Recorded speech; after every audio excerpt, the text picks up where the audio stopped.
Şəkildə oxla işarə olunmuş orqan üçün doğru ifadələri göstərin. Demək, insan orqanizmi həzm sistemi göstərilibdir və işarə olunmuş hissəsi oxla göstərilən hissə görürük ki, budur.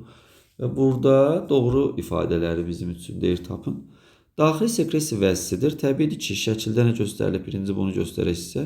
Mədə altı vəzi göstərilibdir. Mədənin alt və arxa tərəfində yerləşir. Mədə altı vəzi. Bilirik ki, bu vəzi qarışıq vəzlərə aiddir.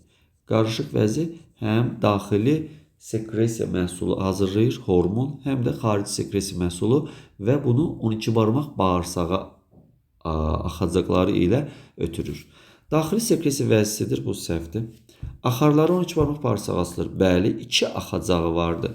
Bir axarı birbaşa açılır 12 barmaq bağırsağa, digər axarı öd axarı ilə birgə açılırdı 12 barmaq bağırsağa. İnsulin hormonu hazırlayır. Düzdür, karbohidrat mübadiləsində iştirak edirdi bu və insulin qanda şəkərin miqdarını azaldırdı. Fermentlər ödün təsirindən fəallaşır. Bu da düzdür.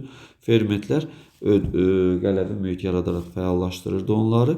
Axarlar kör bağırsaq açılır. Xeyr, dediyi 12 barmaq bağırsaq açılır. Bu səhvdir. Zülalları yalnız parçalasın. Xeyr, zülalı, yağı, karbohidratı, bütün qidalı maddələri parçalayan fermentlər istehsal edir. Ona görə bizim şəkildə göstərilən düzgün cavabları tapmaq istəyirdiksə, mədə altı vəziyə aid 2, 3, 4 cavabımız düzgün olacaqdır.